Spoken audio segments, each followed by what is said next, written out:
এইটো আপোনাৰ বিন্দুগুৰি চেণ্টাৰ।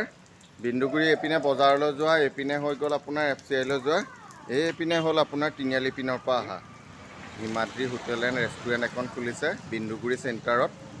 তাকে আজি আপোনালোকক দেখুৱাম। ইয়াত ধুনীয়া চাফা চিকুণকৈ বনাই থৈছে, চাফা আছে সেইকাৰণে দেখুৱালোঁ। চাফা হোটেলবিলাক দেখুৱাওঁ কাৰণ ল'ৰা ছোৱালীয়েও খালেও যেন অপকাৰ নহয়। এইটো কচুৰি বনাই থৈছে, তাৰপিছত এইটো চিকেন চপ কণী আছে, ধুনীয়াকৈ চাফাকৈ বনাইছে, কম কম বনাইছে। চিঙৰা কিমানটা বনাই দাদা? 70টা 80টা বনায়। আপোনাৰ নামটো জনাব দাদা। মোৰ নাম শ্ৰী ধনীৰাম বাউৰী। ঘৰ ক'ত আপোনাৰ? মোৰ ঘৰ ইয়াতে লোকেল ল'ৰা ন? ঠিকে আছে। আপুনি আগতে কি হোটেল দোকানদাৰী কৰিছিলে নে? কৰিছোঁ, হয়। ক'ত কৰিছিলে? মই কৰিছোঁ আপোনাৰ মুম্বাই, গোৱা। অ' ধুনীয়া, গোৱা মুম্বাই ৰেষ্টুৰেণ্টত শিকি অহা ন? সঁচাকৈ আপুনি তেনে খাদ্যটো ভাল বনাব আৰু ভাল লাগিছে আপোনাৰ এইখিনি এনেকুৱা বনোৱা। ফেমিলি হয় নেকি? আৰু আপোনাৰ এই ছোৱালী ন? সঁচাকৈ বহুত ভাল কাম এটা কৰিছে আৰু চাফা চিকুণকৈ বনাইছে। তেলটো ডেইলি ব্যৱহাৰ কৰে ন? সেইটো ভাল কৰিছে কাৰণ ল'ৰা ছোৱালীয়ে খোৱা কথাটো, তেলটো ডেইলি তেল ব্যৱহাৰ কৰিব। আৰু আপোনাৰ খোলা কিমান দিন হ'ল দাদা? 6 মাহমান হৈছে ন? ঠিক আছে, ধুনীয়াকৈ খুলিছে। আপোনাৰ কৰ্মচাৰীও আছে ন? কেইজন ৰাখিছে?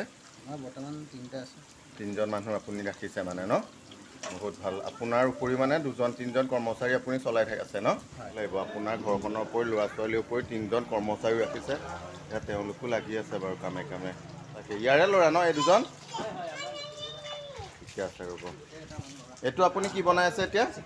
চিকেন পকৰা ন? ধুনীয়াকৈ চিঙৰা খাই আছে, চাটনিৰ লগত দিছে। ধুনীয়া চাইজৰ চিঙৰা বনাইছে। তাকে আজি আপোনালোকক দেখুৱাইছোঁ বিন্দুগুৰি চেণ্টাৰৰ পৰা এখন হোটেল খুলিছে নতুনকৈ এজন দাদাই আৰু 2জন কৰ্মচাৰী ৰাখিছে। বঢ়িয়া পৰিষ্কাৰ চাফা চিকুণকৈ